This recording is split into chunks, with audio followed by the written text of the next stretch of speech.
The views expressed in this podcast or on www.constellationspodcast.com do not officially represent the views of the U.S. military or the United States government. The appearance of U.S. Department of Defense, DoD, visual information does not imply or constitute DoD endorsement.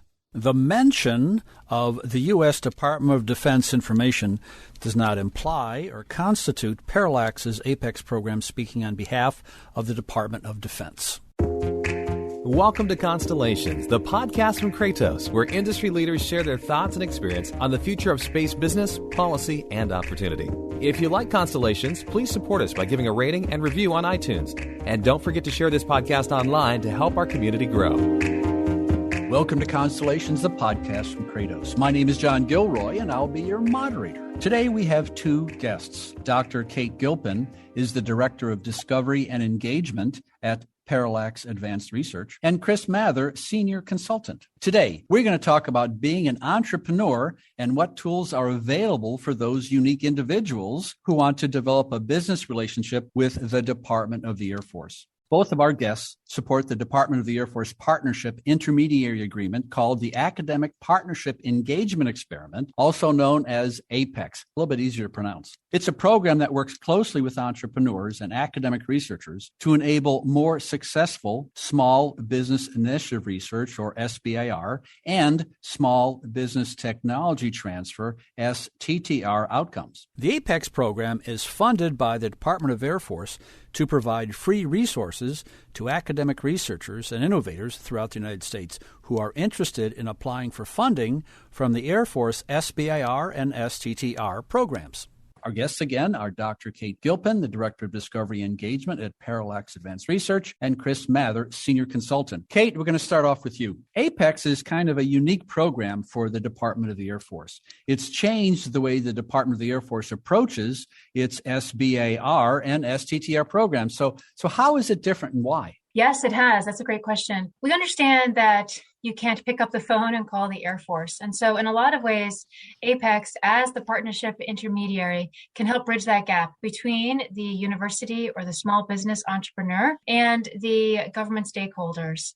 And so we do a lot of outreach to university and small business entrepreneurs in an effort to help them accelerate their transition of the technology that they're developing, to get it in the hands of the right warfighter at the right time, in the right location, in order to make their lives a little bit better or safer or more efficient, whatever the case may be. You know, Chris, inside the Beltway here, there's all kinds of specialized vocabulary. And one of the specialized terms here is the DIB. It's called the Defense Industrial Base. 300,000 companies. And so part of this purchasing and getting together with new innovation is an open topic. So what is this Department of Air Force open topic approach anyway? Well, it is a departure. A few years ago, the Air Force decided to go to this approach, which is much more venture capital-like, the way I like to put it, is that rather than saying, here's a problem, tell us how you'd solve it, they're saying, what do you have that's great that might solve a problem for us? So it really is open to a lot of different technologies. And it's much more venture-like, as I said. And the questions that the Air Force wants to kind of know is, how does your product or a service solve a problem for us? Who's likely to be the Air Force customer, but also who's likely to be a commercial customer? This is such a switch in this town. Normally there's some kind of request for proposal set out there, and then Chris would propose something. But now we have Kate knocking on doors going, hey, what do you got that's new? What's for us? See if it's a fit in here. Kate, this is really different, isn't it? Yes, absolutely. There is definitely an element to what we do that's both tech push and tech pull. And one of the things that makes APEX different than other partnership intermediaries or other organizations in general is that we do have an inward flow instead of an outward flow. So like you were mentioning, most of it is asking for specific answers to specific questions. But here it's very different. We are going out to organizations and saying, what technology do you have that could help solve a problem for the Air Force that either they know about or perhaps they don't know about yet, but you have a solution that could fit the bill. And so it really is quite different. Now, Chris, there could be someone sitting in Kansas that has an answer for a problem the Air Force has and doesn't even know it. And so this program tries to seek them out and say, well maybe this is a square peg in a square hole for us, isn't it? Oh, exactly. Actually, we've had a lot of people ask whether we have technologies that the Air Force had never thought of. And I had one in the last solicitation that was a runway fixing application, which they weren't asking for. And this company found the right people in the Air Force, and they're working on their phase one right now. So they got the funding.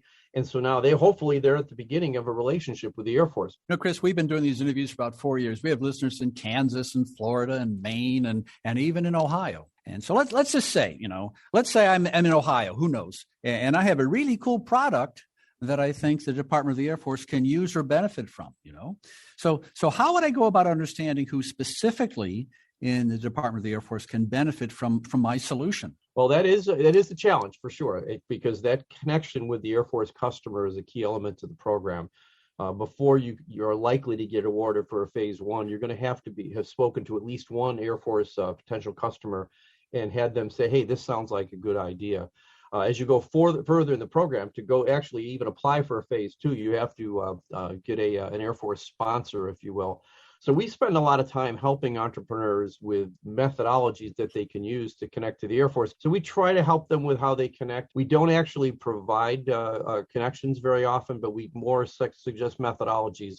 For example, there's a program called Air Force Tech Connect, which is very helpful and very valuable to get that first contact into the Air Force. And we find that the most successful entrepreneurs, they crack the code. Entrepreneurs are always aggressive and willing to take a risk. And that serves them very well because they usually find someone in the Air Force to work with. And it is a key part of the program. So, Kate, I want to focus a little more on this how to who approach. And I'm going to ask you the Ghostbusters question is who are you going to call? So that's what I have to you, Kate. So who are you going to call? So how do they even know how to call? I mean, the community in Washington, D.C. is very unusual. I mean, if you're in Texas and used to picking up the phone and calling someone, that may be a little more difficult here, isn't it? Oh, absolutely. Yes, you have asked the $1 million question. And if every entrepreneur were able to solve that question, then every entrepreneur would be very happy. It can be a struggle, definitely. I think one of the biggest keys is just expanding your network. You should always be selling your idea. You should always be pitching your idea to whoever will listen. And things, in 2021, we have great tools like LinkedIn, the ability to look up different organizations within the Air Force on different websites and try to cold call them, try to send emails, of course, do Tech Connect, like Chris was mentioning. That's a great tool. And really just expanding your network, because sometimes it does come down to who you know. And the more people you have gotten your idea in front of, the better off you'll be 9 times out of 10. And to expand on that, because this is something that actually happened with one of my clients, is we were talking about how he could connect. And I said, you guys got people in the network. And he said, and he wasn't sure that his network was that good. He said, well, I do know this guy in the Army. I said, okay. And as we discussed it was pretty clear that he had the right contact if it was the Army. And I said, that guy in the Army probably attends the same conferences as the person in the Air Force who's going to care about the same problem and the same issue. So why don't you find out? Well, he contacts him and finds out that he connects the entrepreneur to the right contact in the Air Force, and she called him back. So all of a sudden now they're off to the races. He's got the right contact in the Air Force, and he's in great shape. So Chris, the founder of LinkedIn, Reid Hoffman, once said, it's not what you know, but who you know. And so let's delve into this a little deeper with this whole Air Force Tech Connect thing. So you're an entrepreneur in Idaho or something, who knows where, and you hear about Air Force Tech Connect. So specifically, Chris, so how would it help a small business with its research? Well, and I would ask Kate to expand on this as well, because she's highly aware of it, but it really gives you the first point of contact. Tech Connect asks you 5 character-limited questions. So you can't write a book. You just got to give them the bottom line. And the goal of that is to connect you to someone in the Air Force who knows your technology really well. It is likely to be a researcher, somebody probably from the Air Force Research Labs or AFRL, but it's a start. And you hope after that he or she can then direct you to people who maybe operationally can use your solution as well. Kate, you want to jump in on this question? Well, I think Chris did a really great job. The only thing I'll add is that there are different organizations within the Air Force that the entrepreneurs should be looking at.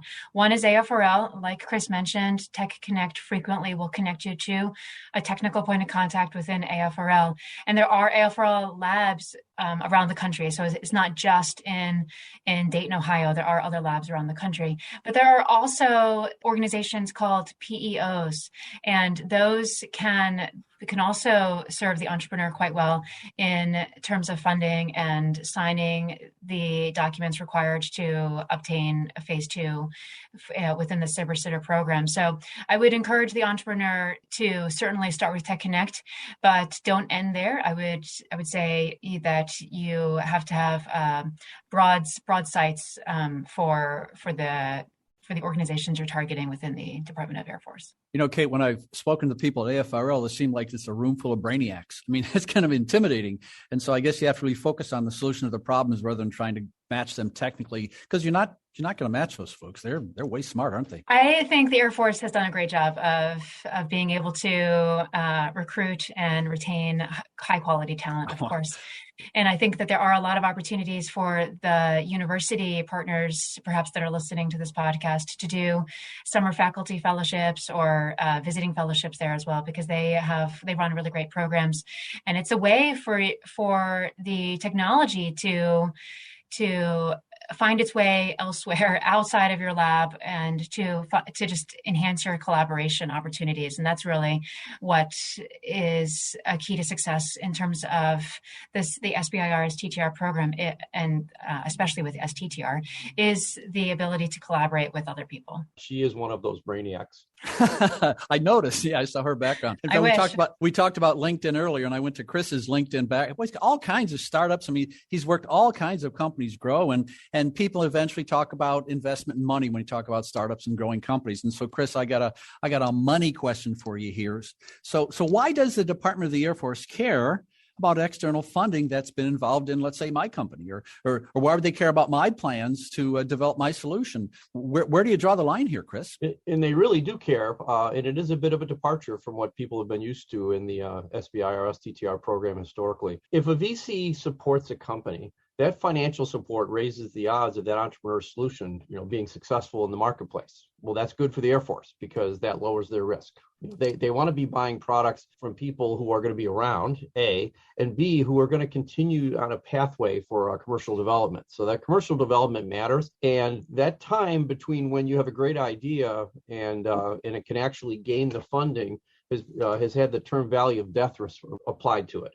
It's that time where you're not sure you can make it. And the VC money often is the thing that helps you cross that valley of death and get through and start selling products. So they care. The second thing is that the VC community they're tough. I mean, they ask hard questions, and they're really good at sorting things out. So if they've given the stamp of approval and they've been willing to invest, it really is a validation of the company and the technology. I mean, to the point that some later on follow-on programs that are past phase 2 actually require investment. Typically, it's VC as a match to the further on Air Force funding, which is great because the VC loves it. Because if you tell a VC that an extra $1 million is going to come into the company that's non-dilutive to them, so that they maintain their ownership stake in the company, they're going to love that, and they're going to be willing to invest more money. So now more money is around the technology to really get it to where it needs to be to solve problems for the marketplace and for the Air Force. So, Kate, I've got a question for you. I have a friend who's got a master's degree in physics. He's one of those brainiacs, and he has a lot of innovation solutions, but I think he might benefit from maybe having a phone call from Chris to give him some guidance of how to grow the company and direct it. I mean, a company just can't exist in a silo somewhere. You have to have both. So I think that's I look at both of you on screen. It's got the yin and the yang here. You got the brainiac and you got the money, and both of these grow small companies, don't they, Kate? I cannot agree with you more. And I think if you have businessmen or women who are looking to grow their technology from both Department of the Air Force perspective and from a financial perspective, one way to do that would be to sign up for the different cohorts that Apex offers, if that's something that is of interest to the entrepreneurs. And they could do that through Apex SBIR-Innovates.org. We offer different cohorts that are tailored to the different levels for which the entrepreneur is seeking an SBIR or STTR award. And if you do that, you would be assigned a one-on-one consultant like Chris Mather, who can help you through the process of the SBIR STTR proposal process. Kate and Chris, thousands of people from all over the world have listened to this podcast. Go to Google and type in Constellations Podcast to get to our show notes page. Here, you can get transcripts for all 100 plus interviews. Also, you can sign up for free email notifications for future episodes. So, Chris, I want you to help our listeners kind of navigate this world of acronyms here. So we have SBIR and STTR, and we know they're focused on developing innovative solutions to pressing problems that can be commercialized and as new products and services. So what are the differences between these two programs for the typical listener here?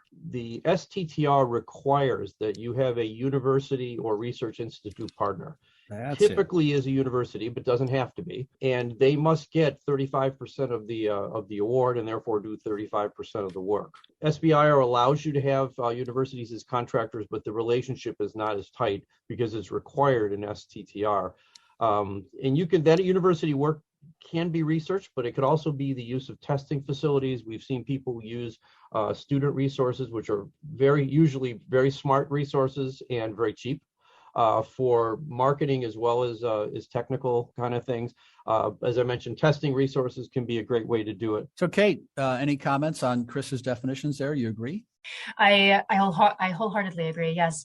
The only thing I would add is that we've also seen some small businesses reach out to universities if they have a theoretical problem that they need to solve, and they could probably solve it, but it might take them 6 months to a year to acquire all of the resources that they need to solve that problem.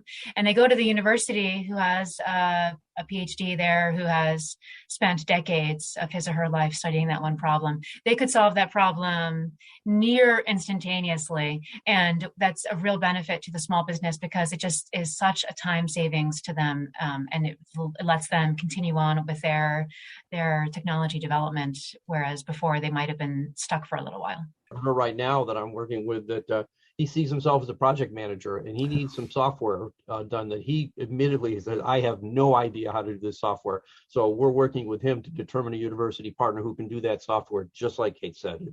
They'll just do it faster and tremendously better because they know that area. So, Chris, I want to delve into this who are you going to call question about universities. I mean, there's MIT and there's small local universities like Hiram College in Ohio, and there's technology schools like Virginia Tech, and there's Stanford. I mean, so how, let's say John Gilroy here, I've got a company, how would I develop a successful partnership with a nonprofit group or one of these universities? I don't know anyone at MIT. One thing you can do is Apex actually offers a matchmaking process. So we will connect you with some people, and then there's a lot of considerations you have to make. So small technical, you said technical Virginia Tech, they're big, but Rochester Institute of Technology is a great school, huge, and it's one that should be on the list. But I think you need to look at, do they have the ability to do the work you need first? That is paramount. After that, if you have somebody who has a reputation for excellence, so for example, if you're doing software, it's not bad to have MIT, Carnegie Mellon, or Stanford working on your stuff,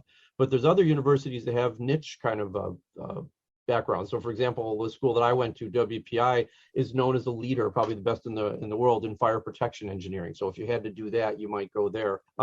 If a school has the availability for highly specialized equipment, semiconductor equipment, testing, evaluation equipment, things like a wind tunnel that most entrepreneurs aren't going to have access to, that's a consideration. And if they have available student resources, because they are cheaper, they're going to make that 35% go a little further. Those are all considerations that you need to make. And then the last thing is that once you get in hold of it, a common error that I see is that an entrepreneur jumps in and talks to the researcher and assumes that it's all okay. And that's that whole thing of, the job's not done till the paperwork's done. It's really important that the entrepreneur is engaged with somebody in either the vice president of research operation or the technology transfer operation. They know how the stuff happens and when it happens. And the researchers do not care about administrivia. They care about their research.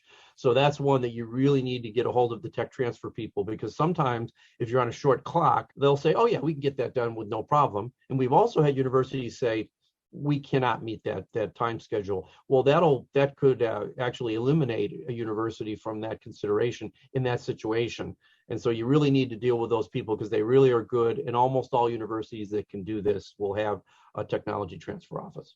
Chris, earlier I talked about navigating the world of acronyms, so I'm going to toss another one at you to see how good you're at this one. This one is a Procurement Technical Assistance Center, a PTAC. And so what is a PTAC and how can it help a small business? A PTACs, they're tax supported, so you're paying for them already. So if somebody's selling toilet paper to the Air Force or to any military installation, they work with a PTAC. It's great for small, more sort of non-technology business as well. In our world, what they're expert in is all the registrations that you have to complete to enable you to propose. Because if you get to the end, one of the registrations isn't right, you can and probably will be just not allowed to propose. So you can do a lot of work and find out that for one little thing, you weren't there. Working with your PTAC, they're all over the country. You can just search on find a PTAC and you put in your zip code and you find them.